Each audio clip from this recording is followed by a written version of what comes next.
So I'm doing something with this I don't usually do, and that's go back and voice over something that I've already done. I usually record real time and talk. It's a little different for me. So in terms of what's going on here, really I'm just tracing the borders of everything, the outer edges, anything 90 degrees or slightly less, going in and tracing it. You can see. And just going over it as best I can. I'm pretty much scribbling, not worried about being super clean. This is a quite subtle effect. So what I want to do is just take a moment to kind of discuss the different approaches to doing this whole thing in general. This whole painting thing. I mean, you got multiple applications that you can use. I mean, there's obviously Photoshop, there's ZBrush, there's Mudbox, there's 4D Paint or whatever. There's all kinds of stuff, 3D coat, whatever you're comfortable with. Obviously, just use it, just go with what you're using. I'm really, going over different types of techniques for different surfaces, really. But the one thing I wanted to talk about was the difference between the two major things that, the most common apps, and that would be, the ZBrush or for me now, it would be Mudbox. I don't know how many people have had a chance to try this yet, but it's really good. And really, it's kind of down to preference, as a lot of people have said in the past. I mean, thousands of people, almost everybody I've ever talked to. The ZBrush is a very powerful program. It's a really good application, but it has the most convoluted interface in the history of the universe.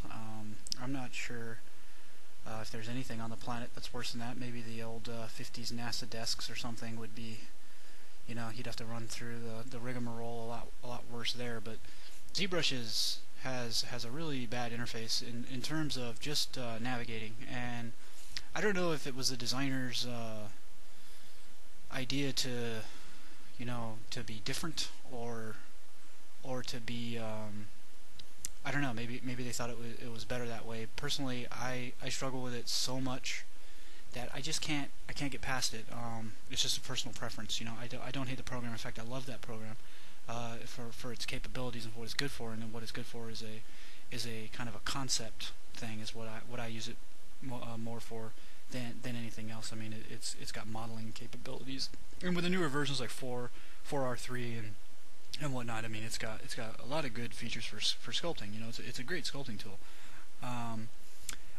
When I do sculpts, just for fun or even when I need to do something, I still stick with Mudbox, and it's not because I feel that Mudbox has better tools, because obviously it doesn't, right? It's got a lot less features. It doesn't have the clip brush thing. You can't insert meshes. You can't generate the Z-sphere meshes from scratch. So if you generate something inside of Mudbox from scratch, you're looking at retopologizing it and set up your UVs and all that, and ZBrush can handle that kind of stuff really well.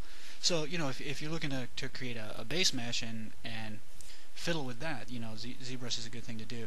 Now if you're looking at paint, which is what this whole tutorial is about, I highly suggest giving Mudbox a try if you haven't. It's because of the fact that really it's just a 3D paint program. What it's doing is laying down the pixels on the UV template one for one. So you can see I'm painting on a really low res geometry here. In ZBrush, it's a polypaint or projection method, and I find that hella hard to use, to be honest with you. It's really tough because you have to subdivide your model up so much, because every single face can only take basically one splotch of color, like a pixel basically each face. And you can look at the faces on this, like that site right there, those big long faces. If I tried to paint on that in ZBrush just as is, it wouldn't work at all. I mean, it would just slap down color across that whole thing and then bleed it out to everything else. So I have to subdivide it up to a couple million polygons and do it that way. So this Mudbox allows you to paint directly on the model one for one, and based on your texture resolution that you choose, and also based on your UVs. So which means you have to set up your UVs, right? There's no automatic tools for that. You can use PTEX or whatever, but that's completely unusable in a real-time environment. That's okay for movies and rendering in Maya or Max or whatever app you use. If you're creating film stuff or short movies or whatever, or even real movies. you can use PTEX because it's UV independent. It's kind of a world space texture kind of thing, and that works good. And you can use that in here, but to bring it out to any video game, you need your your UV setup. So in terms of just raw power here, any of the newer Mudboxes, starting with 2011 Service Advantage Pack or Subscription Advantage Pack, you get the ability to blend layers. You can see in the upper right hand corner under Sculpt and Paint over there that it's on normal right now, but I can drop that to multiply or overlay or color dodge or whatever the standard blending modes are that you get in Photoshop, and that's a really powerful feature because you can just kind of slap down a base color and use that to tone things, and you can adjust the hue and saturation and brightness and levels and things like that for these layers. And obviously you can export out of here to Photoshop and do the traditional magic. But really ZBrush it's tough to do this kind of thing in there.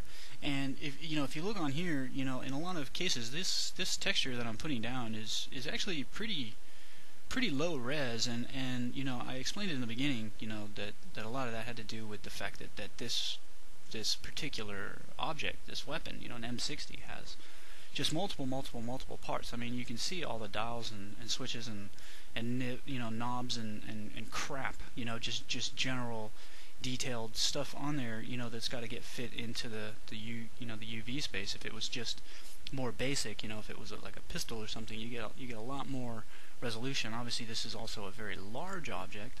An M60 is quite a beefy gun compared to something like even an AK-47 or an M16 or whatever, or especially like a Colt 1911 or something like that. A little pistol.